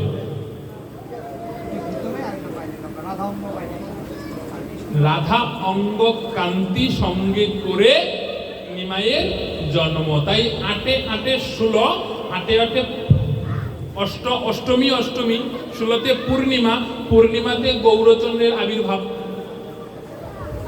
ফাল্গুনী পূর্ণিমা যেটা চৈত্র মাসে হয়, অনেক সময় ফাল্গুনের শেষ পর্যায়ে চলে যায়, ফাল্গুনী পূর্ণিমা যেটা, সেই ১৬তে পূর্ণিমাতে চাঁদের উদয় হয়েছে।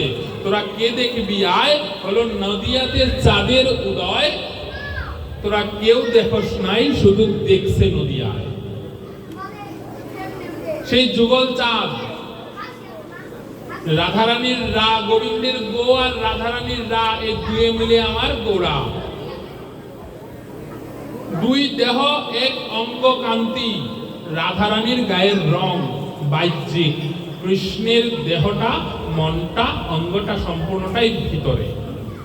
তাই তো বলেছিলাম একটা পদ, কে বলে তাহার গৌর ভালো, বাহিরে শুধুই,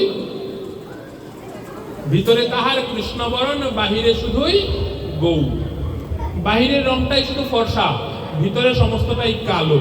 সেই কালোটাকে তুমি বের করতে পারবে, সাদাটাকে আর বের করতে পারবে না। রাধা অঙ্গকান্তি তোমার পক্ষে বের করা সম্ভবপর নয়। রাধা অঙ্গকান্তি নিয়ে আমাদেরকে ভজনের দিকে অগ্রসর হতে হয়, রাধা অঙ্গকান্তি নিয়ে আমাদেরকে থাকতে হয়।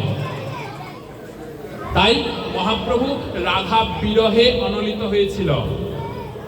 আমাদের এই সনাতনী সমাজ ২-৩টা স্তরে বিভক্ত। যেমন কেউ শৈব ভজন, শিবের ভজনা করেন শাক্ত, যারা মায়ের ভজনা করেন মাতৃ ভজন করেন, কালী, দুর্গা, চণ্ডী, কাত্যায়নী। যারা কৃষ্ণ ভজন করেন তাদেরকে বৈষ্ণব বলা হয়। বৈষ্ণবদের প্রধান উদ্দেশ্য থাকে তার মৃত্যুর পর তার যেন বৃন্দাবন প্রাপ্ত হয়।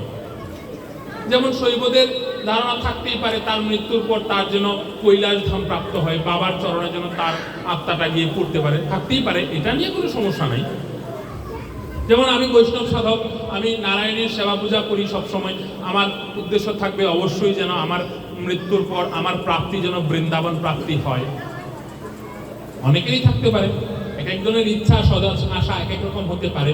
ঠিক তেমনি মহাপ্রভুর সৎ ইচ্ছা ছিল উনি বৃন্দাবনে যাবেন, রাধা বিরহে অনলিত হবেন। মহাপ্রভু সেই জীবনটা পার করে এসেছেন, রাধা বিরহে বিরহিত হয়েছিলেন। আজকে আর সম্মুখ দিকে অগ্রসর করব না, আজকে এই পর্যন্তই রাখবো। আগামী দিন আমরা আরেকটু অগ্রসর হব, মহাপ্রভুর সম্পূর্ণ সন্ন্যাস জীবনটা আমরা দেখব, কতটুকু কষ্ট করে উনি সন্ন্যাস পালন করেছিল। শেষ পর্যন্ত আমরা কতটুকুই দেখব যে মহাপ্রভু তার মায়ের ইচ্ছা পূরণ করার জন্য কি কি করেছিল, মাকে কথা দিয়ে এসেছিল, সেগুলো কি মহাপ্রভু রাখতে পেরেছিল কিনা, কালকে এগুলো আমরা দেখব। আজকে এই পর্যন্তই রাখছি। নিতাই গৌর সীতানাথ জ্যোতি প্রেমানন্দে।